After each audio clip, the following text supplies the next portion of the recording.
ఒక పొగమంచు అరణ్యంలో శతాబ్దాలుగా మర్చిపోయిన ఒక పురాతన కోటుంది. వీర్మహల్. 100 సంవత్సరాలుగా ఆ గేటు ఎవరూ తాకలేదు.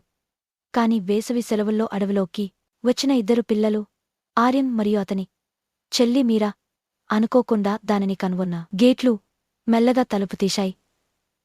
లోపల కోట ప్రాంగణం మొక్కలతో నిండిపోయింది. కాని విచిత్రంగా మధ్యలో ఉన్న నీలానీటి ఫౌంటైన్ ఇప్పటికీ చప్పురుమంటూ నీరు వెదజల్లుతోంది. వాళ్ళు గ్రాండ్ హాల్లోకి అడుగుపెట్టగానే పైలట్ లాంతర్లు వెలుగుచేశాయి. ఎవరూ లేరు కాని గుసగుసలు వినిపించాయి.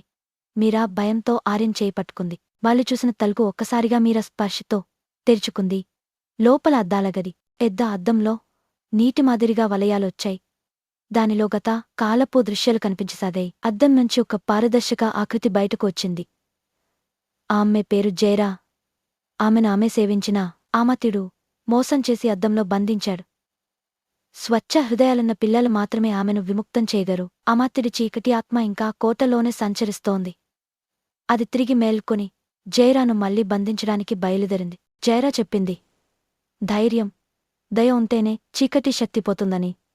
ఆర్యన్, మీరా చేతులు కలిపి ఆమెతో కలిసి అద్దం లోపలికి నడిచారు. వాళ్ళ ధైర్యంతో శాపం తొలగింది. కోట మళ్లీ తేజస్తో వెలిగింది.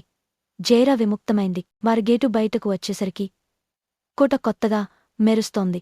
వీళ్ల కథను వారు ఊర్లో చెప్పినా చాలామంది నమ్మలేదు. కాని కొన్ని రాత్రులప్పుడు ఆ అరణ్యంలో జైరా నవ్వు గాలిలో వినిపించిందంటూ చెబుతారు.